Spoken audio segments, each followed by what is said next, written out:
Thank you. Hi, I'm sorry to be late. I had trouble logging in. I had to call the office, but I'm good now. Okay, please mute. Thank you. So, so Jacob continues on his journey, and he ends up at the well. And at the well, he meets the shepherds, who turn out to be kinsmen, and he meets Rachel. He ends up staying at Laban's house. Laban is Rachel's father and his uncle, and works for Laban in order to marry Rachel. Laban tricks him. He ends up marrying Leah, Rachel's older sister. There's rivalry between the sisters. He ends up marrying Rachel after working another 7 years, and there is this rivalry, and then Rachel and Leah eventually reconcile. Jacob decides to leave Laban's house, and Laban and Jacob trick each other regarding the flocks and the wages, and Rachel and Leah agree to going with Jacob, and Jacob leaves with his wives and his children and his flocks without telling Laban that he's going. And Rachel steals her father's idols. Laban ends up pursuing Jacob. He has a dream that is pretty important, and then Laban and Jacob have a confrontation and a reconciliation. So there's a lot here. And on the story level, there are a few things that stand out. I mean, it's a dark time of year. People tend to sleep a little bit more during the winter months than in the summer months. And therefore there's more opportunity for dreaming. And so dreams play an important part. And there's the whole karma thing. Jacob tricked Isaac, Laban tricks Jacob, they trick each other, there's that going on. And then there are all these parallels, meeting at the well. Abraham's servant met Rebecca at the well and brought her home to Isaac to marry. Jacob meets Rachel at the well and eventually marries her. And there are journeys. Abraham traveled, Rebecca traveled to meet Isaac, Jacob travels, and his wives end up traveling. And there's reconciliation. The sisters reconcile, Jacob and Laban reconcile, and next week, spoiler alert, Jacob and Esau will reconcile. So there's a lot happening here. And the other thing that's happening is that I'm trying to focus on the midot, the soul traits, the character traits. And in the Musar Torah commentary for this week's Parsha, the soul trait that's lifted up is savlanut, patience. So I thought it was really interesting and pretty fascinating. And I did some additional reading about patience, which I will share with you, and then we'll relate patience back to this whole convoluted Parsha.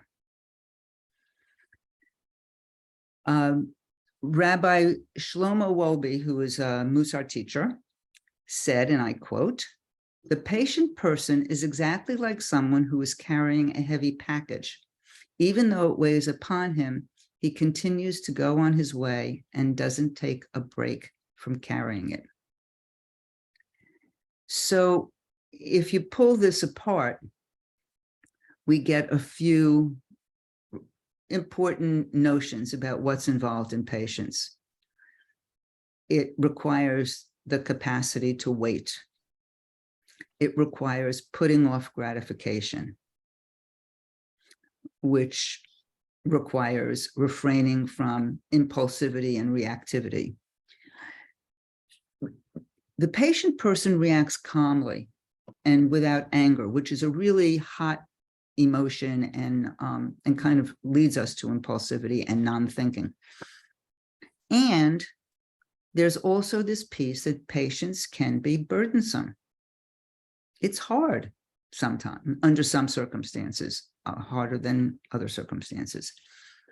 So as with all of the midot, all of the character traits, it's on a continuum. So on one end is a total lack of reactivity, which might actually be apathy.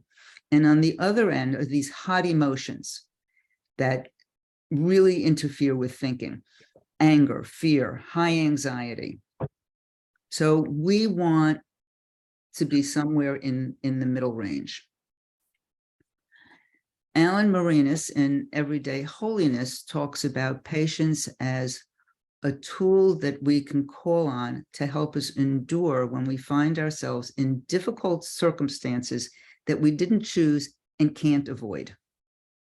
So it's accepting what I can't control. And he has this great phrase, and I thought it was a great phrase: impatience snuffs out consciousness. So when we're impatient, we're not thinking, because we're not really being conscious. We're not really being awake and aware. So when we choose to be patient, we're taking responsibility for our emotional response to a situation. And the last person I want to share her thinking about patience with you is Sylvia Boorstein. And this is from her book, Pay Attention for Goodness Sake. And in this book, Sylvia is discussing the paramitas, which are Buddhist character traits. And many of these Buddhist character traits totally align with our Musar Midot. So indeed, patience is a paramita as well as a midah. So Sylvia talks about patience as requiring tolerance and understanding, and really understanding that whatever the situation is, it's going to change. So it relies heavily on the whole notion of impermanence. And she talks about patience as the ability to relax in the middle of the tension that you feel of wanting things to be different than they are, or the stress that you're feeling in the moment. And she says, and I quote, "Patience is more the quiet moment-to-moment adjustment to unpleasant circumstances done in the knowledge that they cannot be other. It is wisdom." So she really equates the ability to be patient with wisdom. And the last thing I want to say about this before we start looking at how this relates to the Parsha is I'm going to read a little bit from Sylvia's book. And, she uses herself as example a lot. So here we go. "I do need patience whenever the demand for the moment are overwhelming my capacity to handle them easily. If I am in a sustained amount of pain in my mind or in my body, too tired, too worried, too sad, too confused, I become frightened and feel impatient for my situation to end. If I remind myself, this will end, there is nothing I can do. I am uncomfortable, but I can at least be kind to myself in my discomfort. Then I feel better. I relax. My patience is restored. The rope that I thought I was at the end of disappears. It turns out to be imaginary. The kindness, though, is not imaginary. It makes a difference. The kindness steadies the mind. And in circumstances of high vigilance, which is what moments of impatience are, the possibility exists for learning something new."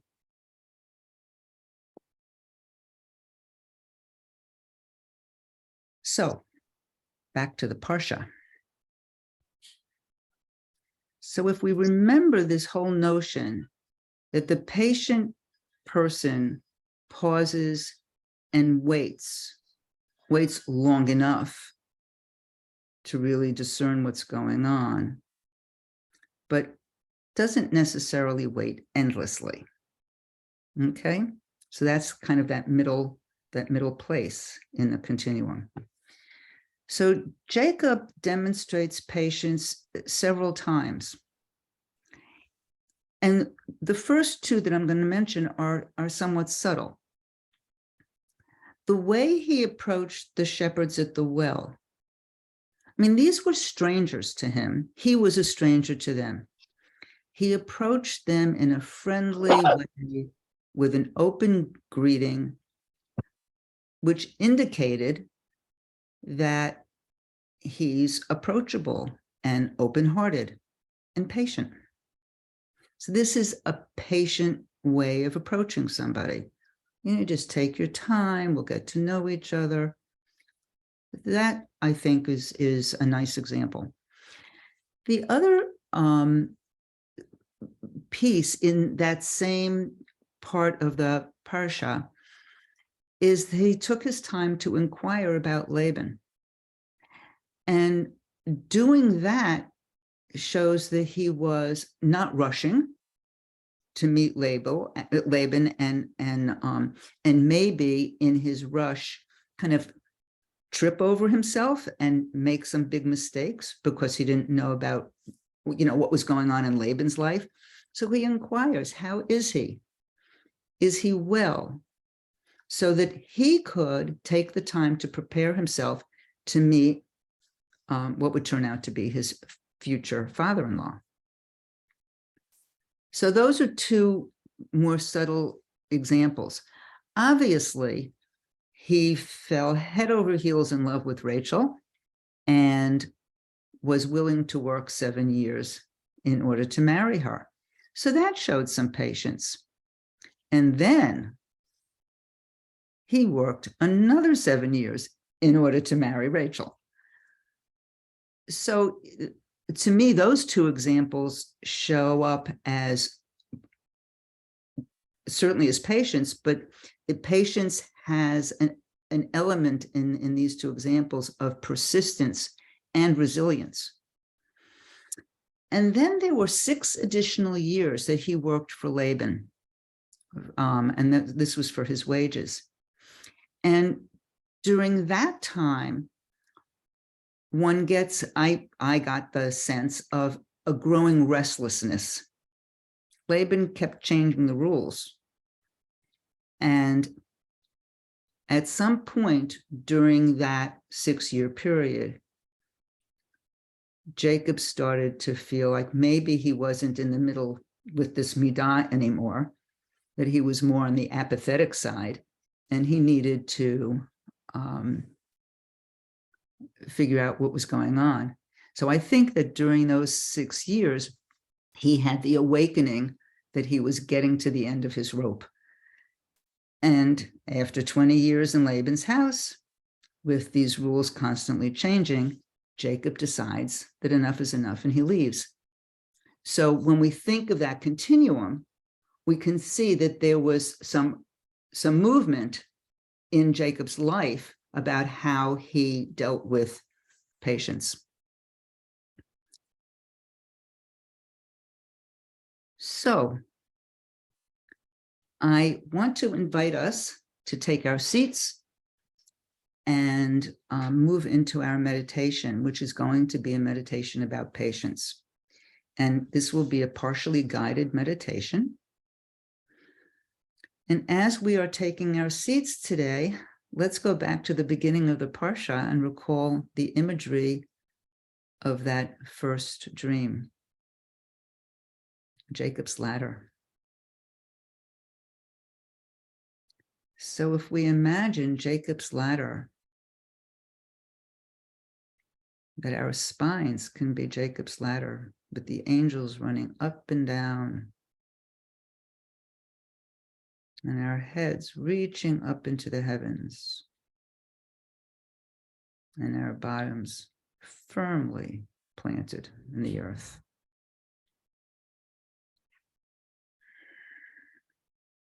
And take a couple of breaths.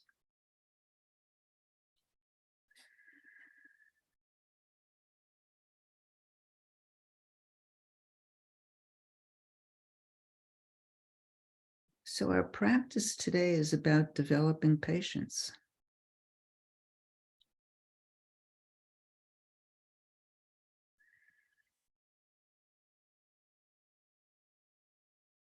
Noticing this moment. And this moment.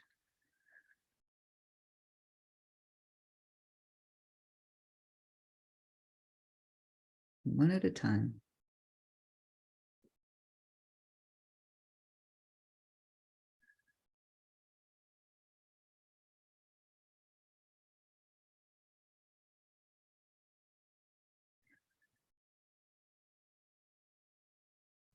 We may notice that each new moment is related to the previous one, dependent on it.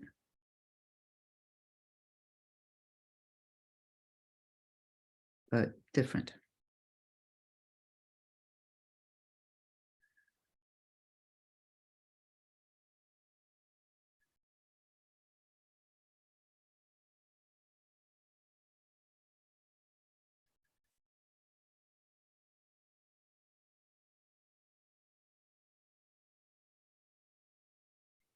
And maybe we can remember that each experience unfolds as it unfolds. When conditions are ripe. When what needed to happen before has happened.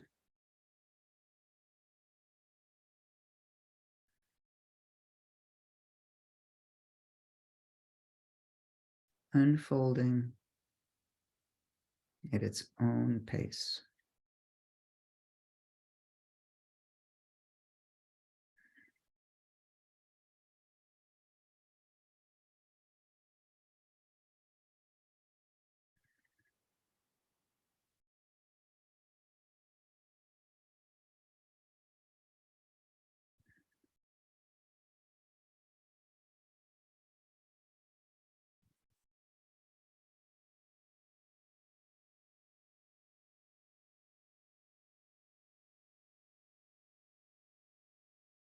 We may also be able to pay attention to each breath.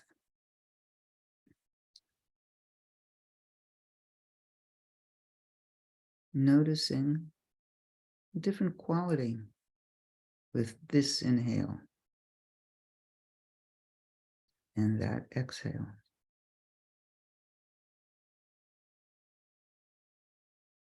And the next inhale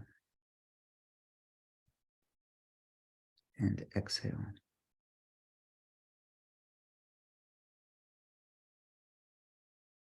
Sometimes the breath is smooth, sometimes it might feel a little jagged.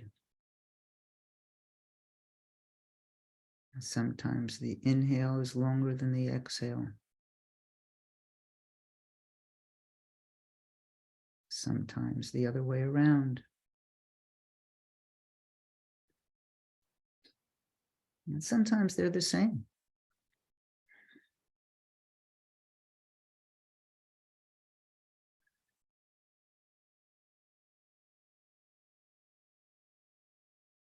Noticing the details takes patience.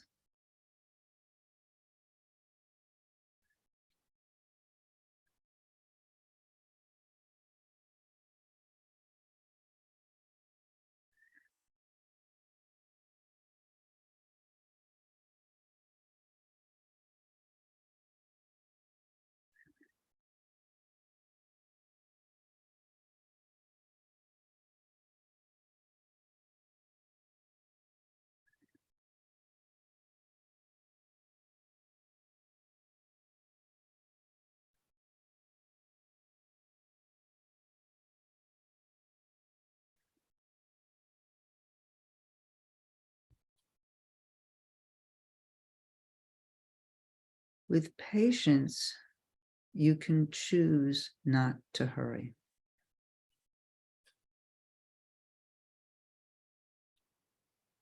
There is a choice that can be made to slow down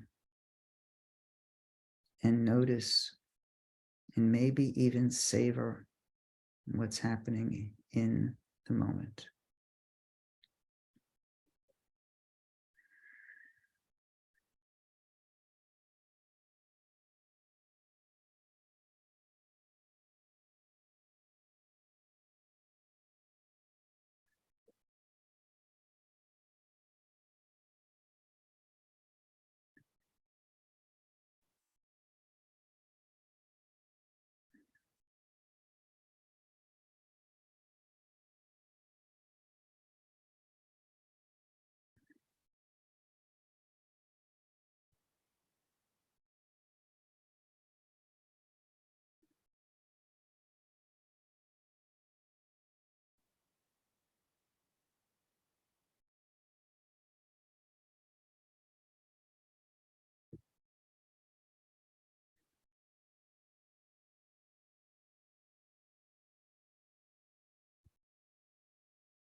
I invite you to begin to deepen your breath. Begin to slowly and gently and with a great deal of kindness bring your attention outward. Slowly, slowly, slowly coming back to the room. And as you do so, I am going to share Walk, Don't Run by Rob Bell.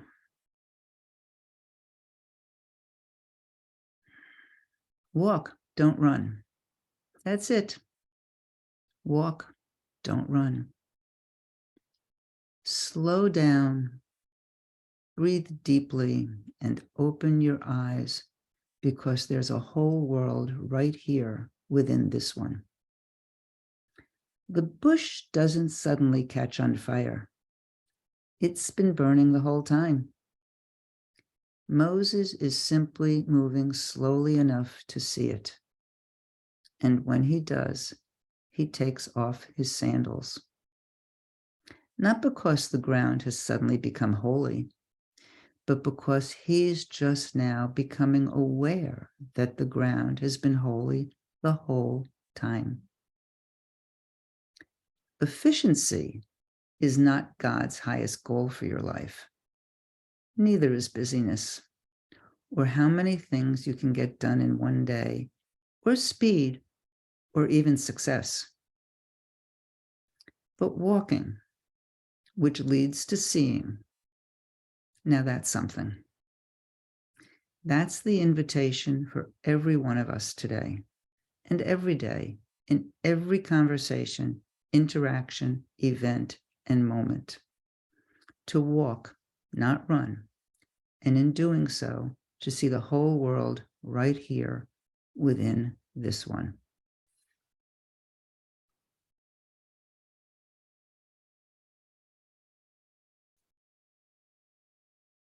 So I will remember to turn off the recording, even though I didn't remember to turn it on at the proper time.